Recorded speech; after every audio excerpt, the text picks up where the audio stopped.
Jangan lupa subscribe YouTube channel Official iNews dan nyalakan loncengnya.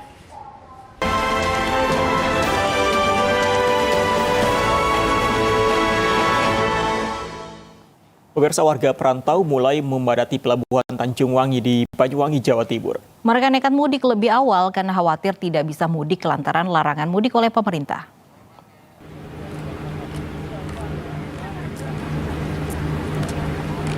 Para pemudik yang merupakan pekerja ini meningkat di Pelabuhan Tanjung Wangi di Banyuwangi. Selain adanya larangan mudik, warga juga beranggapan kapal yang tersedia saat ini merupakan kapal terakhir. 10 hari raya. 10 hari udah pulang. Udah pulang. Ya. Kalau sekarang Dari awal. lebih awal ya. Kenapa Bu? Di awal. Karena katanya sudah tidak ada transportasi laut, susah. Jadi ikuti awal. Pada tahun-tahun sebelumnya, saat belum terjadi pandemi, mereka menjadwalkan pulang kampung mendekati hari raya. Namun, karena adanya larangan pemerintah untuk tidak mudik, membuat mereka memutuskan mudik lebih awal. Selain itu, KM Sabuk Nusantara 92 ini memiliki jadwal perjalanan hanya 2 minggu sekali, dengan jarak tempuh 9 hingga 10 jam perjalanan. Mungkin orang-orang mengira tanggal 6 sampai tanggal 12 ada larangan mudik. Padahal untuk kapal perintis ini boleh karena dia ada KM 13 itu diperbolehkan. Jadi mungkin orang ini takut tanggalnya tidak bisa mudik, dia nyuruh sekarang dia mudik duluan. Berbeda dengan tahun sebelumnya, pada Idul Fitri tahun ini, pemerintah tidak menyediakan jasa angkutan laut gratis guna memutus mata rantai penularan dan penyebaran COVID-19. Dari Banyuwangi, Jawa Timur, Ernest Utomo, iNews melaporkan. Larangan mudik yang diberlakukan pemerintah berdampak pada perusahaan angkutan umum. Selain berakibat kurangnya jumlah pendapatan, perusahaan terpaksa merumahkan puluhan karyawan akibat larangan tersebut.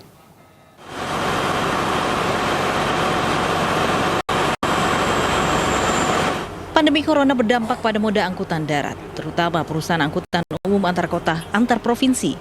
Seperti yang terjadi pada PO Bus Coyo Semarang, pemberlakuan pembatasan penumpang mulai berakibat pada turunnya jumlah penumpang setiap harinya. Pembatasan yang mulai dilakukan oleh pemerintah mengakibatkan pengurangan jumlah armada bus yang digunakan untuk mengantarkan penumpang. Itu hanya 20% dan sangat berkurang sekali. Sekitar berapa armada yang berjalan hingga saat ini? Berjalan hanya kurang lebih 15 unit dari total kurang lebih 100-an. Sementara itu, salah satu penumpang bus mengaku kesulitan jika hendak mengunjungi keluarganya. Kesatuan kita bersama, maka harus ada titik temu, artinya protokol kesehatan tetap harus dijalankan sesuai dengan yang telah ditentukan.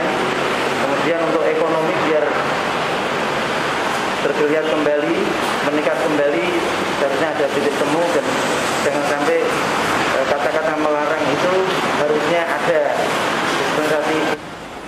Bagi pengusaha bus, pemberlakuan larangan angkutan umum untuk beroperasi saat mudik lebaran dikhawatirkan berdampak pada pengurangan karyawan perusahaan angkutan umum. Dari Semarang, Jawa Tengah, Wisnu Wardana, iNews melaporkan. Ya, pemirsa, ini pemerintah resmi melarang mudik ke sejumlah perusahaan autobus terancam gulung tikar. Untuk membahasnya lebih dalam, kami bergabung dengan Direktur Operasional PO Bejo, Muhammad Iqbal Tosin. Selamat siang Pak Iqbal. Pak Iqbal, sikap Anda terhadap larangan mudik ini seperti apa Pak? Selamat siang Mas Fadi ya. Iya betul Pak. Iya, silakan Pak Iqbal. Oh ya, selamat siang Mbak Lovi, Mas Fadi. Untuk sikap dari kami yang dalam hal ini ya pelaku ya dalam hal transportasi angkutan darat, dimanapun juga tetap patuh apapun yang diminta oleh pemerintah. Tapi kalau ditanya pengennya seperti apa ya jelas kita itu inginnya dikendalikan bukan dilarang.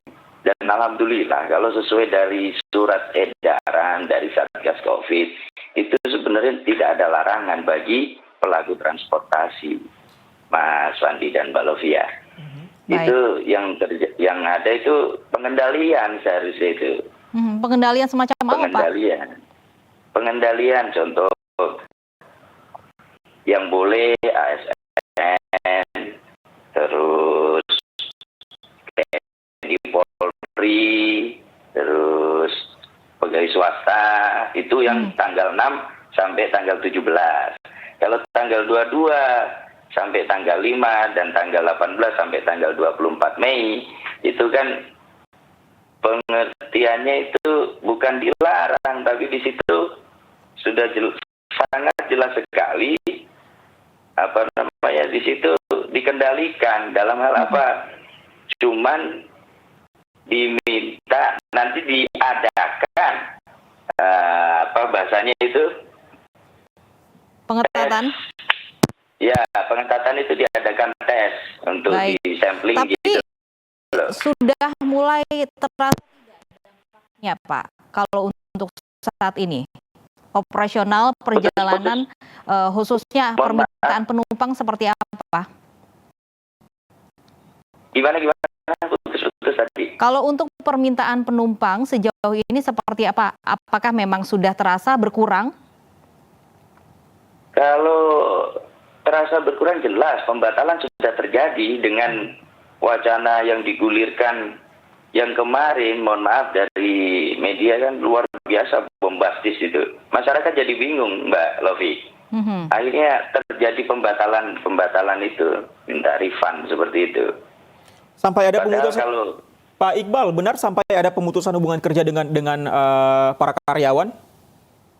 Kalau tahun ini alhamdulillah belum ya di kita. Ya, tahun ini. Kalau tahun kemarin ya kita terjadi. Baik, semoga itu kita harapkan tidak terjadi. Terima kasih. Semoga ada kebijakan yang tentunya bisa baik untuk semua pihak. Terima kasih Pak Muhammad Iqbal untuk informasinya bersama kami. Pemirsa, seorang ustadz meninggal dunia saat memberi khutbah untuk jemaah di Makassar, Sulawesi Selatan. Anyus yang akan kembali sesaat lagi.